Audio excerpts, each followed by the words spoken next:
जय हिंद.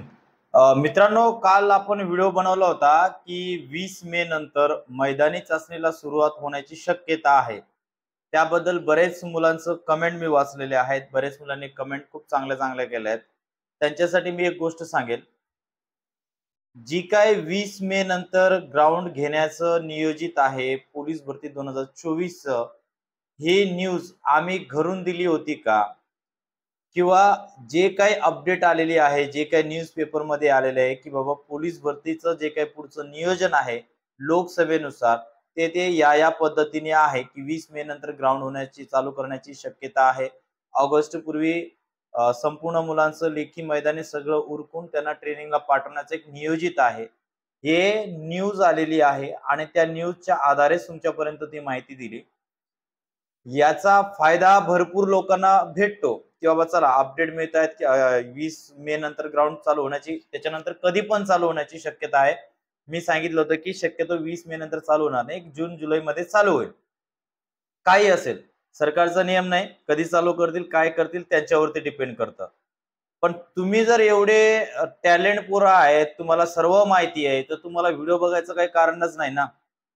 ते पण झालं आणि मूर्खासारखे काही कमेंट करतायत, की कोणी बोलतात तुम्ही महासंचालक बना. अरे, ग्राउंडच्या बाबतीत किंवा भरती प्रक्रिया राबवण्याच्या बाबतीत हे महासंचालक काय कोणाच्याच हातामध्ये नसतं. जे तुम्ही निवडून दिलेले सरकार आहे तेच सगळं नियोजन करतायत, तेच त्यांच्या पद्धतीने भरती प्रक्रिया राबवतायत. त्यांना वाटतं तेव्हा ते ग्राउंडमध्ये चेंजेस करतात. त्यांना वाटतं ते लेखी परीक्षामध्ये चेंजेस करतात. हे तुझ्या हातात आहे का माझ्या हातात आहे? आपलं काम आहे फक्त पोरांपर्यंत जे काही असेल ते अपडेट देणं, ते जे काही असेल ते माहिती देणं. आणि तू जर एवढा टॅलेंट पोरगा आहेस, तू तुझी झकमारी कर. तू तुझं ग्राउंडची तयारी कर. तू कशाला बाकीच्या गोष्टींकडे लक्ष देतो? तुला संपूर्ण माहिती आहे. तुला सर्व माहिती आहे, की तुझं ग्राउंड कधी होणार आहे, तुझं पेपर कधी असणार आहे, तुझं काय कधी असणार आहे. तर तू तुझी तुझी तयारी कर ना. कशाला तू Instagram आणि Facebook आणि YouTubeमध्ये आपला वेळ वाया घालव. तुला जर एवढा वेळ वाया जातोय तुझा तर.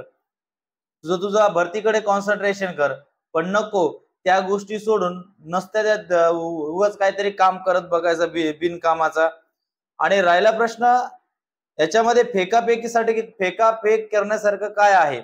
आज माझ्याकडे हजारो मुलं व्हॉट्सअपला जॉईंट आहेत. टेलिग्रामला 5,000च्या मुलं जॉईंट आहेत.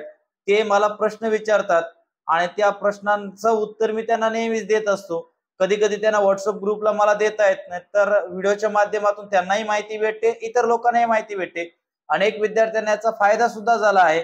मागच्या भरतीला मार्गदर्शनाचा खूप मुलांना फायदा झालाय. ते आता पोलीस सुद्धा आहेत.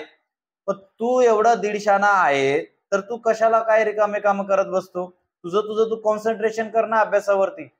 बाकीचे काही असतील, हा YouTube चॅनल आहे, हा सोशल मीडिया आहे.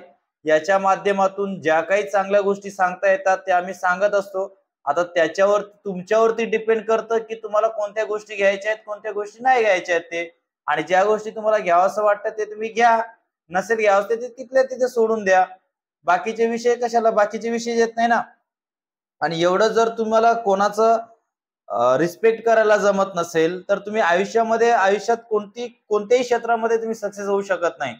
जो व्यक्ती तुमच्या आयुष्यामध्ये तुम्हाला रस्ता दाखवण्याचं काम करतो, त्या व्यक्तीचा जर तुम्ही कधी आयुष्यामध्ये आदर केला नाही, तर तुम्हाला कोणत्याही गोष्टीमध्ये सक्सेस होणार नाही. आता भरपूर मुलांचे कमेंट असे पण असतात, सर डोमोसाईल प्रॉब्लेम आहे, डॉक्युमेंट्स मध्ये प्रॉब्लेम आहे, नावामध्ये बदल आहे. याच्याबद्दल पण आम्ही त्यांना वेळोवेळी गायडन्स करत असतो, की बाबा याच्यासाठी हे करावं लागतं, त्याच्यासाठी ते करावं लागतं. मेडिकलचा इश्यू असेल, अभ्यासाच्या बाबतीत असेल, ग्राउंडच्या बाबतीत असेल, या सगळ्या गोष्टी मुलांना त्याचा फायदा होतोय ना. पण काही काही मुलं असे रिकाम टेकडे काम करतात, त्यांना फक्त एकच काम आहे. कोणता एखाद्या सरांचा किंवा कोणत्या एखाद्या व्यक्तीचा व्हिडिओ अपलोड झाला, काही ना काही चूक काढायचं आणि त्याच्यावरती वाटेल ते कमेंट करायचं आणि त्याची फक्त मजा घ्यायची. एवढंच कामाचं आहे. आयुष्यामध्ये तुम्ही तेच करणार आहे. बाकी तुमच्या आयुष्यामध्ये तुम्ही काही करूच शकत नाही. कारण तुमची लायकीच नाहीये. जर तुमची लायकी राहिली असती, तर तुम्ही झक मारून सकाळी ग्राउंड केलं असतं, दिवसभर लायब्ररीमध्ये बसून अभ्यास केलं असतं. पण नाही, तुमची लायकी नाहीयेत म्हणून तुम्ही रिकामे कामं असे करत बसतात. याला कमेंट करा, त्याला कमेंट करा. जर तुम्हाला आयुष्यामध्ये सक्सेस व्हायचं असेल, तर तुम्ही या बाकीच्या गोष्टीकडे लक्ष न देता स्वतःच्या भरतीवरती कॉन्सन्ट्रेशन करायला पाहिजे. आणि जे काही 20 मे नंतर ग्राउंडच्या बाबतीत बोललो होतो ती खरंच आहे ना, जे काय आहे ते न्यूजला आहे. तू जर न्यूज वाचत असेल, तू जर न्यूज बघत असेल तर तुला कळेल. तू कधी न्यूज बघितला नाही आयुष्यामध्ये, कधी वाचला नाही, तुला काय कळणार आहे? तुला फक्त एकच गोष्टी कळतात, मोबाईल घ्यायचं, कोणाला काय पण कमेंट करत बसायचं. याच गोष्टी तुला कळतात. याच्यावरून तुझी लायकी कळते की तू कोणत्या लायकीचा माणूस आहे ते. आणि राहिला प्रश्न, अनेक पोरं असंही बोलत होते की पावसाळ्यात ग्राउंड होतो का? अरे 2013 ची भरती कोणाला माहितीये. पावसाळ्यात ग्राउंड झाले, त्याच्या अगोदर पण पोलीस भरतीला ग्राउंड झालेत. आहेत काय तर ग्राउंड घेण्यासाठी तुमच्यासाठी 3 इव्हेंट आहेत. आता मागच्या वर्षी मुंबईचा ग्राउंड जून पर्यंत चालू होतं, जुलैपर्यंत चालू होतं. तेव्हा पण पाऊस पडत होता. त्या पावसात सुद्धा लोकांनी मैदानी चाचण्या घेतल्यात. त्या पावसात सुद्धा ग्राउंड घेतलं का नाही घेतलं? घेतलं ना. जर पाऊस चालू असताना सुद्धा ग्राउंड घेऊ शकतात, तर मागच्या वर्षी घेऊ शकतात, तर यावर्षी का नाही घेणार? असं काय तुमच्यासाठी दररोज उठून पाऊस पडत नाही असं काय नाहीये. सगळा खेळ त्यांच्या हातामध्ये आहे. त्यांनी ठरवलं तर ऑगस्ट पूर्वी सुद्धा तुमचं ग्राउंड आणि लेखी दोन्ही कंप्लीट करून रिझल्ट लावून मोकळे करतील. आणि त्यांनी जर लांबवली तर नोव्हेंबर डिसेंबर पर्यंत पण लांबेल. सांगायचा एकच उद्देश आहे, भरती पुढच्या महिन्यात होणार आहे. या उद्देशाने तुम्ही तयारी करा, त्याच उद्देशाने तुम्ही अभ्यास करा. नंतर आम्ही तर वर्षभरापासून सांगतोय भरती निघेल, पण असे रती महारथी आहेत, त्यांना वाटतं जेव्हा निघेल तेव्हाच बघेल.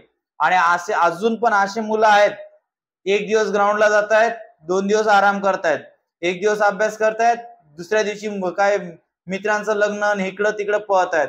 असे मुलं आयुष्यामध्ये कधी भरती होऊ शकत नाही.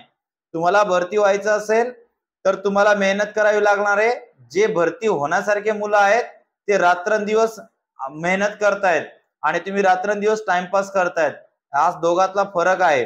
त्यामुळे समजून घ्या, जर भरती व्हायचं असेल तर मेहनतीशिवाय पर्याय नाही.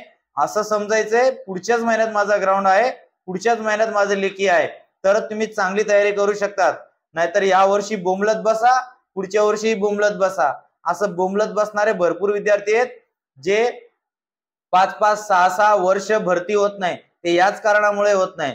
आणि जो व्यक्ती भरती होणार आहे तो पहिल्या भरतीमध्ये सुद्धा भरती होतो. मागच्या वर्षीही झालेले आहेत आणि या वर्षीही होणार आहे. लक्षात ठेवा. चला तर मित्रांनो, पुढच्या व्हिडिओमध्ये भेटूया. जय हिंद.